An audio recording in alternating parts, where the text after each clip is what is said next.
just playing way too deep. I think you're that first line. Yeah, I mean, when you consider the 4-3-3, you have your midfield kind of changes. In a 4-2-3-1, your midfield has 2 tiers. Yeah. And then in a 4-3-3, your midfield only has 1 tier because you take all your guys and put them up front. Well, yeah, against Seattle, they were consistently 30 yards out from our own goal. Yeah. And every single time we got possession back, there was like 40, 50 yards between the midfield and our attackers. I mean, there was nothing that was going to happen. You could not play the ball out of the back at all. Yeah. And it was just weird. It was, yeah. Yeah, I mean, and I hate to sound like a broken record, but Dotson was back in that game after suspension. Yeah, I think I said that several times this year, at least twice in the last few games. But yeah, I think Or you mean Gasper? Gasper. What did I say? Dotson. Sorry, Dotson. Gasper. Of course, people know what I meant. But yeah, I mean, so other than that, but Dotson wasn't in the lineup. Yeah.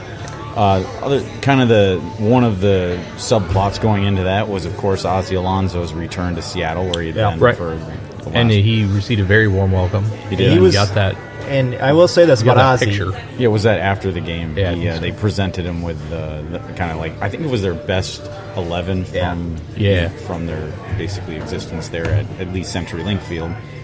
I will say this about Ozzie in that game. He turned it up 1 notch during that game. He was kind of all over the place, And he was making some hard tackles and doing some things that you could tell that meant something to him. Yeah.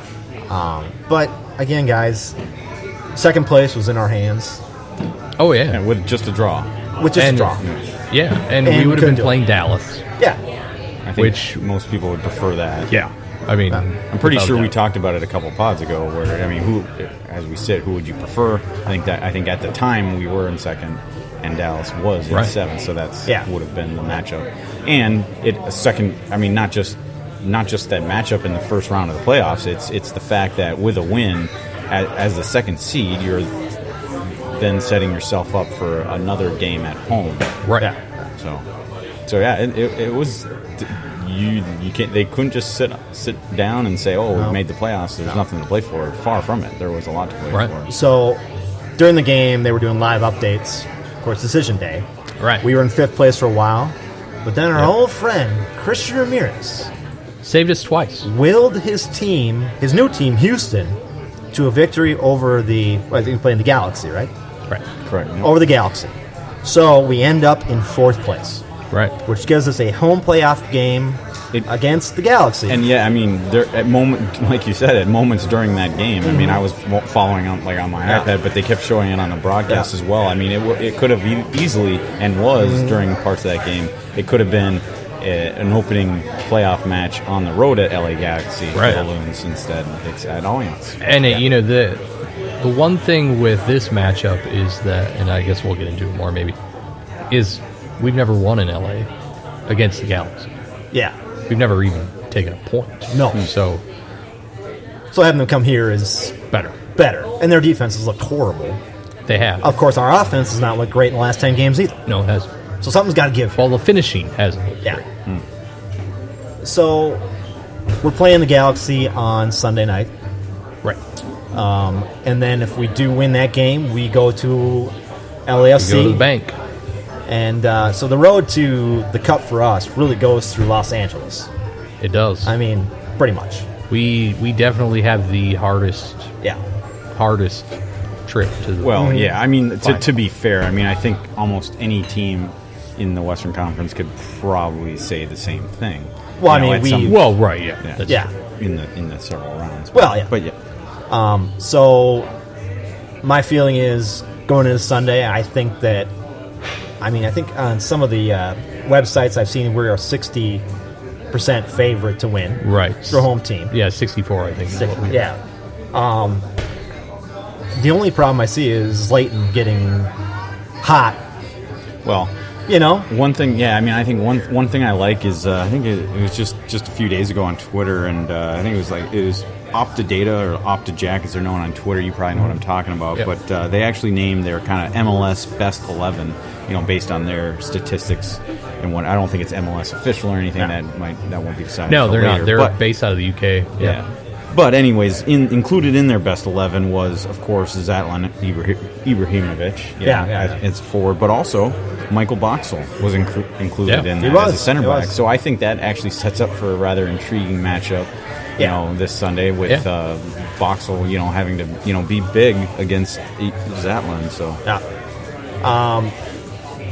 I'm looking forward to this game so much. It's the first playoff game in Allianz Field history. It's supposed to be pretty nice weather. It's going to be a packed house.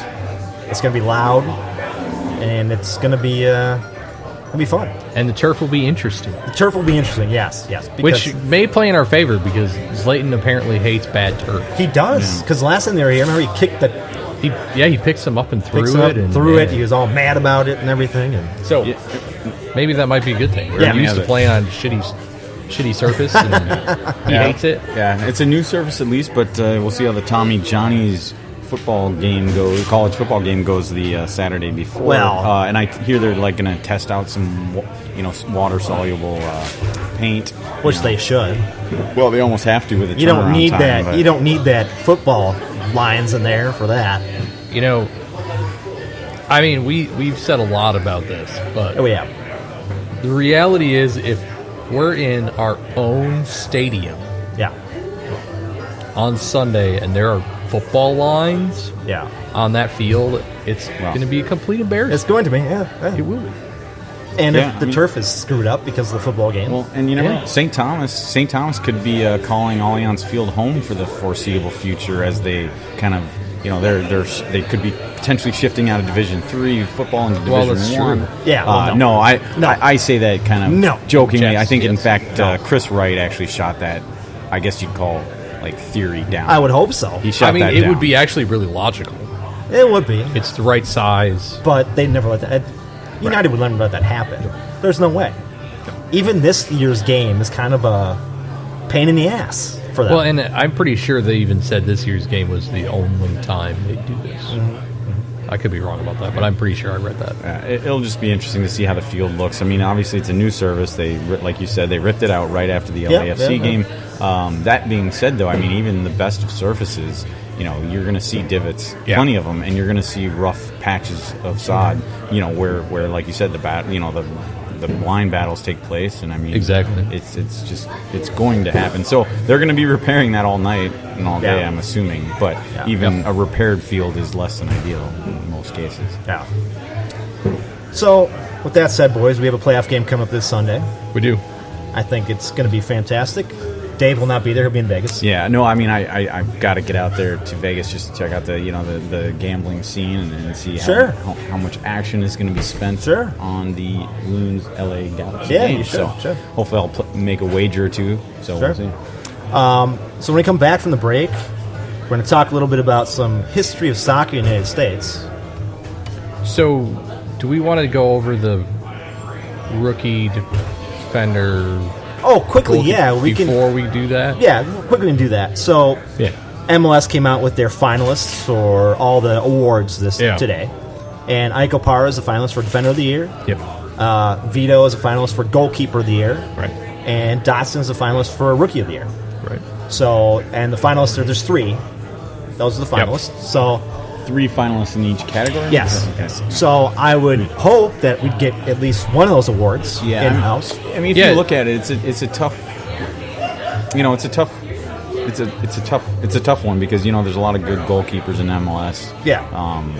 Bill Meade. We could rattle off Sean Johnson. I mean, I don't know who the goalkeeper. I didn't even look at the list. I should have. I didn't really either.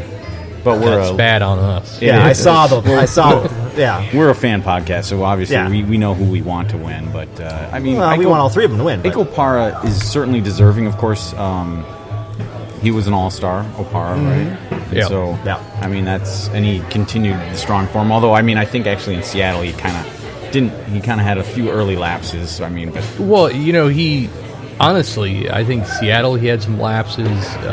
There were a couple occasions against LA that he had some lapses. He was awful against Houston Sporting. Yeah. I mean, I don't know. In my opinion, this is a hot take. Yeah. But in my opinion, I don't think he deserves it. No. I think there's too much that went into the team around him. Yeah. That throws into question how big of an impact he really has been. Yeah. I mean, especially when you look at the fact that Opta statistically ranked Boxall higher. Yeah. I mean, he had better stats overall. Yeah. I just think when you consider the fact that we have Ozzie Alonso in front of him, we have Jan Gregus, who is arguably one of the newcomers of the year. Yeah. We have Romain Metnier on his right, who is newcomer of the year, who was up for the long list of newcomer of the year. So, to me, it's one of those things where our defense has been so much improved that I just am not willing to say that it's Iko Parr. Yeah. I mean, don't get me wrong, he's a fantastic defender. Yeah. But I know Miles Robinson is one of the other candidates, and he's been phenomenal in Atlanta. Yeah. So I just think, I mean, don't get me wrong, I'll definitely be ecstatic if he gets it, but I think one of the big things that came out of these awards, the long list, Adrian Heath was on Coach of the Year. Of course he was. And he didn't make the short list. And I think I would have been upset about that had Almeida made the short list. Yeah. Because of how much San Jose completely collapsed at the end of the season. But really, we're the same situation. Pretty much. I mean, they had less turnover, but at the same time, I think the end of the season results showed that maybe the midseason boom that they had was a coach bump. Yeah. And it wasn't actually reflective of what they were doing. Of course. So I'm okay that Adrian was left out. And just to clean this up a little bit, I mean, I mentioned the goalkeeper of the year finalists, and I mean, I'd like to see Vito Minone win that. I was actually, just off the top of my head, I was actually right. It's the finalists are Bill Hamid, DC United, Sean Johnson, New York City FC, and Vito. So, I mean, he's got some competition. Yeah, and I think he finished second in the league, I think, for shutouts. And third for saves, and not like that. Far behind as far as the shutouts go. I think he's only one, maybe two behind. And then as far as defender of the year, of course, with Iko Parr, you have Miles Robinson from Atlanta, of course, and then Walker Zimmerman with LAFC. So again, a couple of quality players there. So. Yep. And Zimmerman, definitely. Yeah. I mean, LA's been fantastic. So, I mean, it's. I hope we win at least one of 3 awards. It'd be nice. It'd be nice. I mean, I think. Maybe Rookie of the Year is the best chance. Yeah, and awesome. Even there, I feel like he didn't get as much opportunity to build off of the hype that he probably should have. But and his hype really was when he was playing in the back. He was really doing well, and then he kind of put him in midfield, and he's kind of like learning again. And he was with another player the exact same style and type of player he is, so it's just kind of weird. The fact that he got the hype was out of necessity, and we didn't need him anymore at the end of the season. So. I mean, I think what's going to help him out maybe nationally is his highlight reel goals that he scored. I mean, that's maybe what even got him on the board. I mean, he was a solid player for all the opportunities he got, but his goals, some of those goals were just stunners. Yeah, I mean, the bangers only was basically pretty much. I mean, even MLS picked that phrase up for him. So again, guys, it's nice to see these guys in the awards conversation. We'll see what happens. So when we come back, we have some history of soccer to talk about. Yeah, some surprising history. And a story about crab legs. I'll leave it at that. I'm still concerned about that one. I wouldn't be too concerned about it. So we'll be back from Omni in a couple minutes. All right.